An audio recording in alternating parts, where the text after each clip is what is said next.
નમસ્તે વિદ્યાર્થી મિત્રો, આજે આપણે ધોરણ 6માં હિન્દી વિષયમાં વ્યાકરણનો એક ટૉપિક કહાવતે એટલે કે કહેવતો તેનો અભ્યાસ કરવાનો છે. વિદ્યાર્થી મિત્રો, તમને બધાને થશે કે કહેવતો એટલે શું? જેવી રીતે તમે ગુજરાતીમાં રૂઢિપ્રયોગ, જેને આપણે હિન્દીમાં મુહાવરે કહીએ છીએ, તેનો અભ્યાસ કરો છો ને. તમે એક્ઝામમાં પણ લખો છો કે મુહાવરે અથવા તો રૂઢિપ્રયોગ એ આપ્યો હોય તો એનો અર્થ લખવાનો હોય છે અને પછી તેનો વાક્ય પ્રયોગ કરવાનો હોય છે. એવી જ રીતે કહેવતો છે. તો સૌપ્રથમ આપણે કહેવતની વ્યાખ્યા જોઈએ. किसी घटना या प्रसंग का वर्णन करते समय प्रयोग में आने वाले रूढ़ और मार्मिक कथन को कहावत कहते हैं. એટલે કે અહીંયા એવું કહેવા માગે છે કે કોઈ પણ ઘટના હોય અથવા તો કોઈ પ્રસંગ હોય એનું વર્ણન આપણે કરવું હોય તો આપણે કોઈ એવો કટાક્ષભર્યો કે રૂઢ અથવા તો કોઈ નોર્મલ એવું વાક્ય બોલીએ છીએ તો તેને કહેવત કહેવામાં આવે છે. ઓકે, કોઈ પણ ઘટના અથવા તો પ્રસંગ તેનું વર્ણન કરવાનું હોય, કોઈ વ્યક્તિ વિશે પણ કહેવાનું હોય તો આપણે કોઈ રૂઢ અથવા માર્મિક શબ્દ યુઝ કરીએ છીએ, નોર્મલ એવો શબ્દ અથવા તો વાક્ય યુઝ કરીએ છીએ તો તેને કહેવત કહેવામાં આવે છે. વિદ્યાર્થી મિત્રો, તમે અહીં થોડા ઉદાહરણ જોશો તો તેના દ્વારા તમે સરળતાથી સમજી શકશો. અહીંયા પર અલગ અલગ ઘણી બધી કહેવતો આપી છે. જેમ તમે ગુજરાતીમાં પણ ભણ્યા હશો કે પાણી પહેલાં પાળ બાંધવી જોઈએ, આવી કહેવત છે. તો એનો અર્થ શું થશે? પાણી પહેલાં પાળ બાંધવી જોઈએ. હવે આપણે પાળ બાંધવા તો જવાના નથી, પણ એનો મતલબ એવો છે કે કોઈ પણ મુશ્કેલી આવે તો એની પહેલાં આપણે એનું સોલ્યુશન લાવવું જોઈએ, તેનો હલ ઉકેલવો જોઈએ, એવો મિનિંગ થાય છે. પછી બીજી એક કહેવત છે ગુજરાતીમાં, ટીપે ટીપે સરોવર ભરાય. તો અહીંયા શું કહ્યું છે કે આપણે એક એક ટીપું, કહેવતનો અર્થ એવો છે કે કોઈ પણ કાર્ય આપણે કરીશું અથવા તો કંઈ પણ વસ્તુ હશે તો આપણે થોડી થોડી કરીને બી કરીશું ને તો અંતે એ વસ્તુ છે અથવા તો કોઈ પણ હશે તો એ પૂરું થઈ જશે.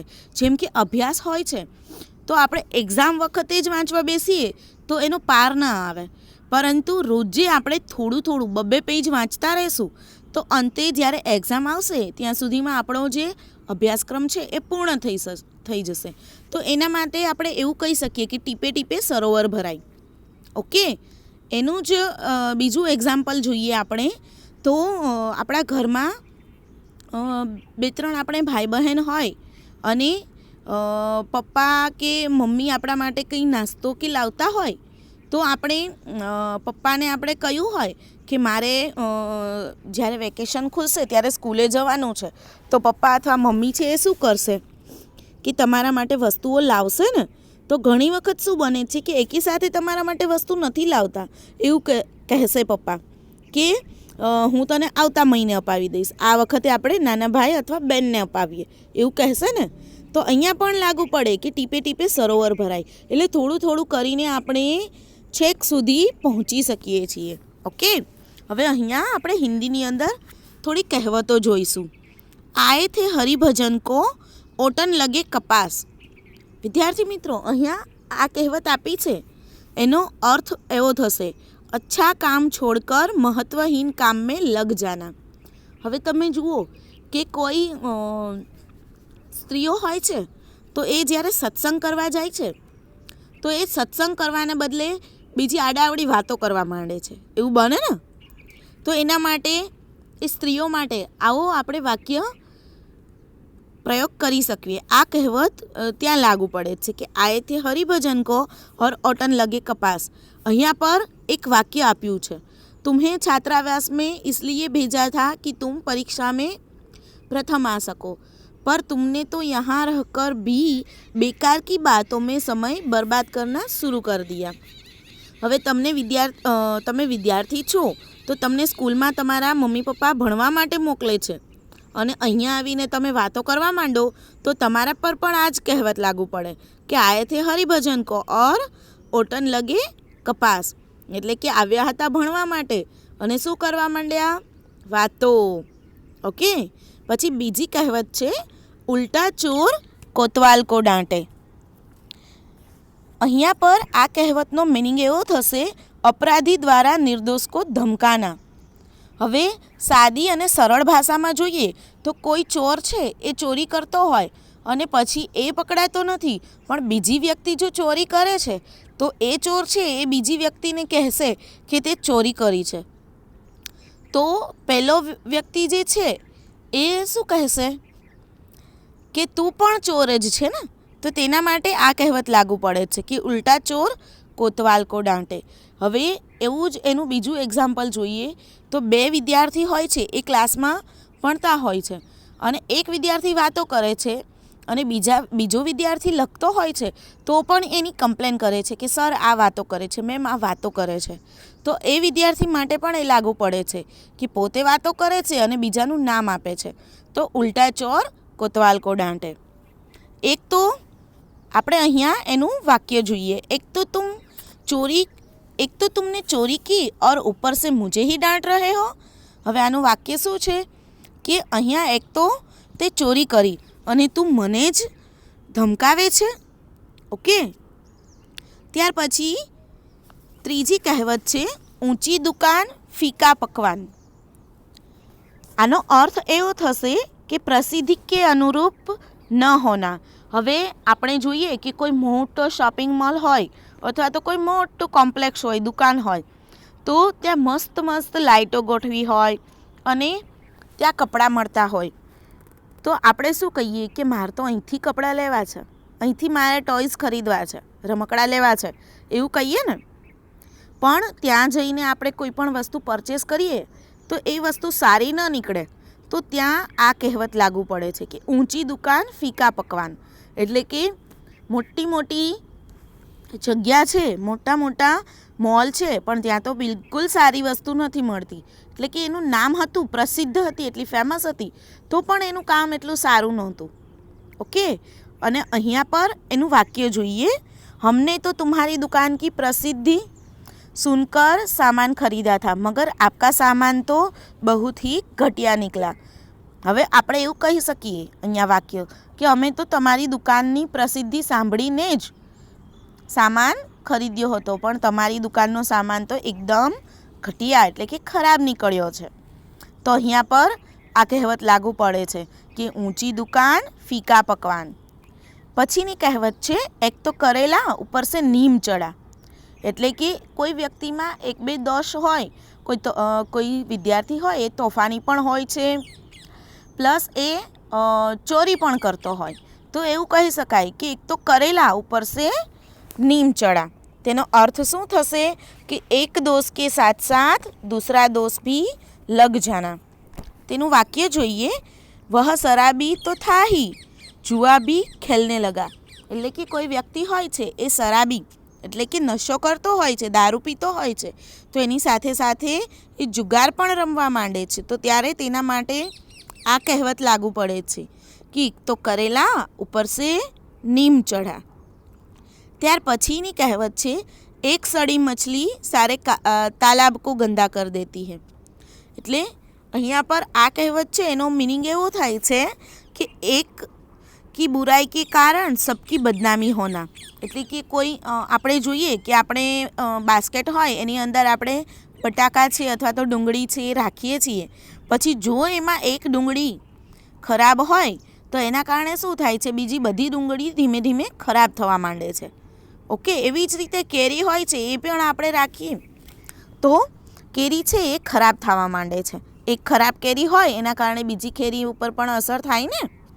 તો એવી જ રીતે અહીંયા પર આ કહેવતનો અર્થ શું થશે કે કોઈ એક વ્યક્તિ જો ખરાબ હોય તો એના કારણે બીજા પણ ખરાબ થઈ શકે છે, બીજાનો સ્વભાવ પણ બદલી શકે છે. હવે આપણે તેનું वाक्य જોઈએ कि जब से धनराज हमारी कक्षा में आया है उसने कई बार चोरी की है. उसकी देखा देखी कई और लड़के भी इस लत में पड़ गए हैं. એટલે કે જ્યારથી ધનરાજ છે એ અમારા ક્લાસમાં આવ્યો છે ત્યારથી એણે ચોરી કરી છે અને એનું જોઈને બીજા પણ ચોરી કરવા લાગ્યા છે. તો અહીંયા આ કહેવત લાગુ પડે છે કે એક સड़ी मछली होती है वो पूरे तालाब को गंदा कर देती है. ત્યાર પછી છે કંગાલી મેં આટા ગીલા. હવે આ કહેવતનો મિનિંગ શું છે? કંગાલ એટલે કે કોઈ ભિખારી હોય અથવા તો બહુ જ કંજૂસ હોય એવી વ્યક્તિ कि जे मुसीबत में और मुसीबत आना કે કંગાલ હોય છે કે જેના ઉપર બહુ જ મુસીબતો તૂટી પડી હોય છે, ગરીબ હોય છે અને છતાં પણ એના ઉપર કોઈ બીજી મુસીબત આવી જાય છે, કોઈ અકસ્માત થાય છે, તો એના માટે એ વાક્ય પ્રયોગ થાય છે કે કંગાલી મેં આટા ગીલા. હવે આપણે તેનું વાક્ય જોઈએ. गंगू पहले ही बहुत निर्धन था, छोटी सी नौकरी में बड़ी मुश्किल से गुजारा करता था, अब तो वह भी छूट गई. હવે અહીંયા પર વાક્ય એવું છે કે ગંગુ નામનો માણસ હતો એ પહેલાં બહુ જ નિર્ધન હતો, એટલે કે ગરીબ હતો, એની પાસે ધન નહોતું અને એની પાસે એક નાની અમથી નોકરી હતી, પણ એ પણ હવે છૂટી ગઈ.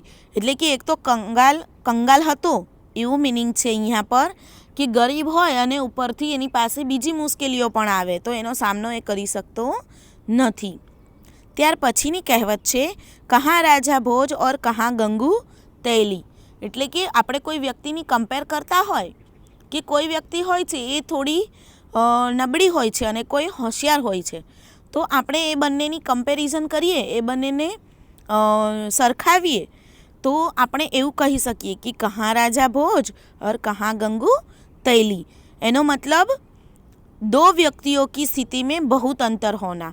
હવે આપણે જોઈએ કે લતા મંગેશકર છે એ ખૂબ જ પ્રસિદ્ધ ગાયિકા છે, સિંગર છે ને, પણ એની તુલનામાં આપણે કોઈ સાધારણ ગાયિકા હોય છે, કોઈ સાધારણ સિંગર હોય છે, એનું આપણે નામ લઈએ તો આપણે એનું કમ્પેર ના કરી શકીએ. તો ત્યાં એવું કહી શકાય, આ કહેવત લાગુ પડે છે કે કહાં રાજા ભોજ ઓર કહાં ગંગુ તૈલી. એનો मतलब उस साधारण गायिका की तुलना लता मंगेशकर से करना उचित नहीं.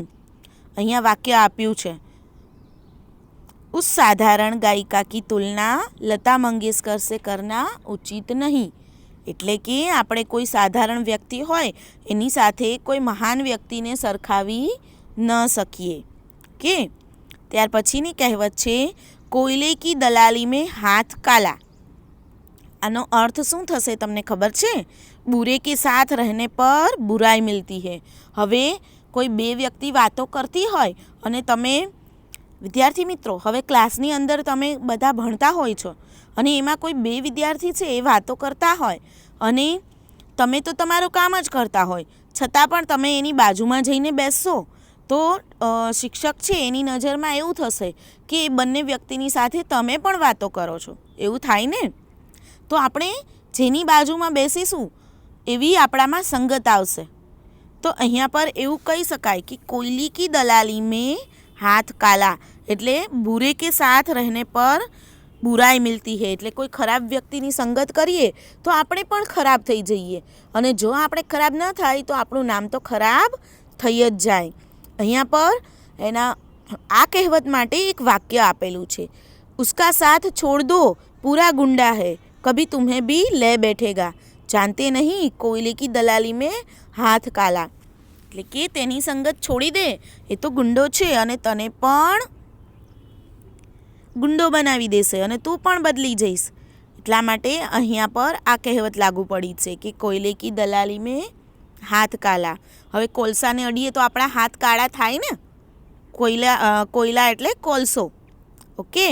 ત્યાર પછીની કહેવત છે ચમડી જાય પર દમડી ન જાય.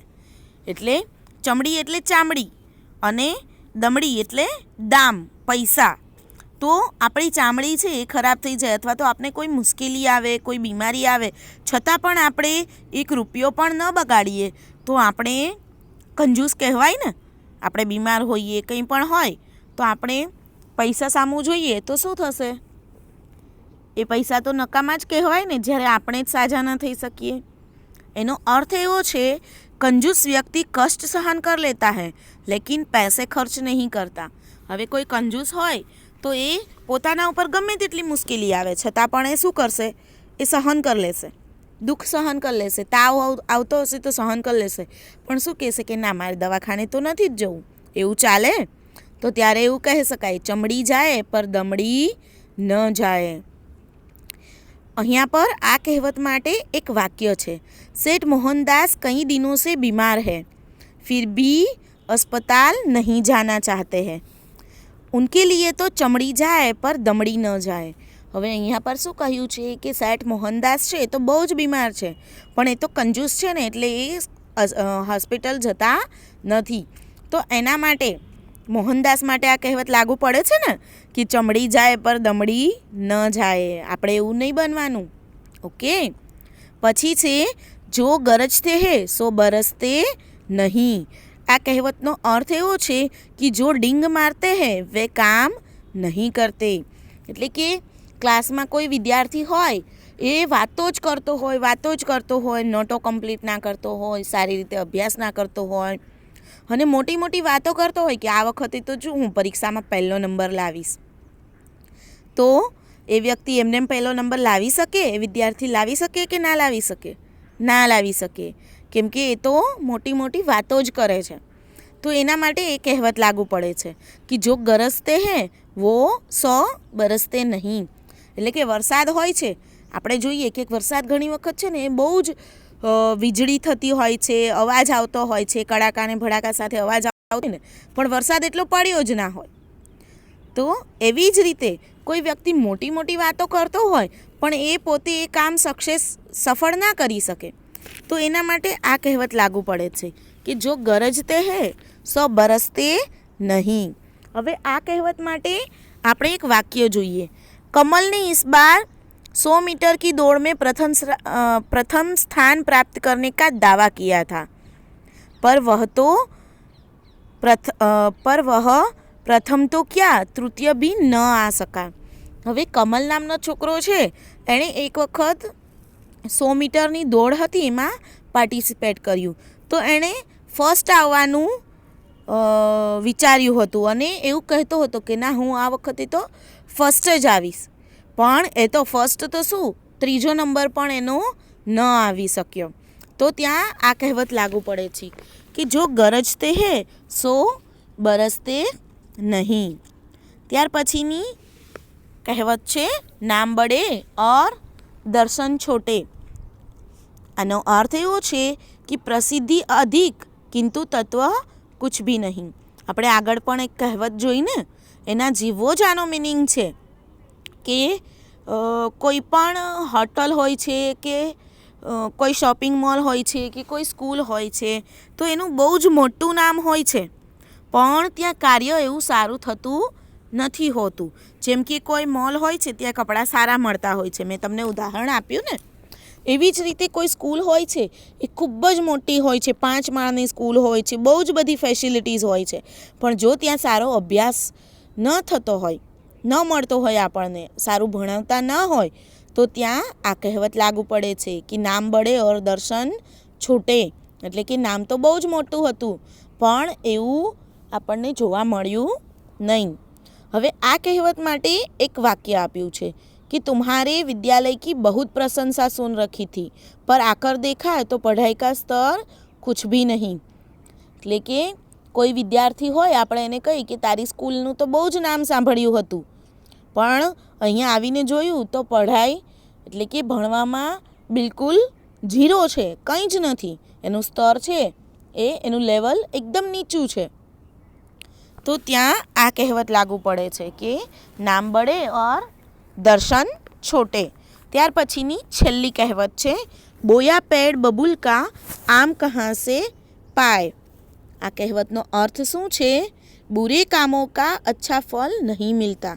હવે આપણે કોઈ ખરાબ કાર્ય જ કરીએ રાખીએ તો આપણે એવું ઈચ્છીએ કે મને સારું ફળ મળે, તો એવું પોસિબલ છે નથી. હું ઓલવેઝ એવું જ વિચારું કે હું તો 9 વાગે જ ઉઠીશ, મારે વહેલું નથી ઉઠવું, તો હું 9 વાગે ઉઠું, કંઈ વાંચ્યું ન હોય, ચોપડી પણ હું હાથમાં ન લેતી હોય, તો હું પરીક્ષામાં પાસ થઈ શકું? તો મેં જેવું વાવ્યું હશે એવું જ હું લણીશ.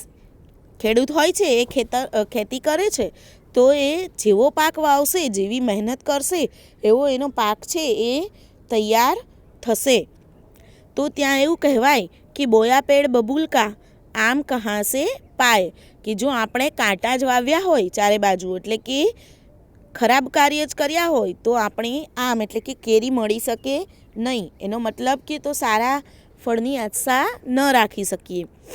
અહીંયા પર આ કહેવત માટે એક વાક્ય છે, સારે સાલ તો तुमने पढ़ाई नहीं की, अब उत्तीर्ण होने के सपने देख रहे हो, यह संभव नहीं है क्योंकि किसी ने कहा है बोया पेड़ बबूल का आम कहाँ से पाए. એટલે કે આખું વર્ષ તો તે અભ્યાસ કર્યો જ નથી અને હવે તું પહેલો નંબર આવવાના સપના જુએ છે, તો એના માટે આ કહેવત લાગુ પડે છે ને કે જો આપણે કાંટા વાવ્યા હોય તો આપણે કાંટા જ મળે. ओके, बबूल का पेड़ बोया हो तो हम आम थोड़ी ना हमें मिल सकते हैं. તો વિદ્યાર્થી મિત્રો અહીંયા તમે ઘણી બધી કહેવતો જોઈ. આ બધી કહેવતોનો અર્થ તો એક જ છે, પણ અહીંયા જે વાક્ય આપ્યું છે એ વાક્ય સિવાય તમે કોઈ બીજું વાક્ય પણ બનાવી શકો છો. ઓકે, તો અહીંયા જે PDF મોકલવામાં આવે એ તમારે તમારા નોટબુક વ્યાકરણની જે નોટબુક છે એની અંદર લખી લેવાની રહેશે. Okay, thank you.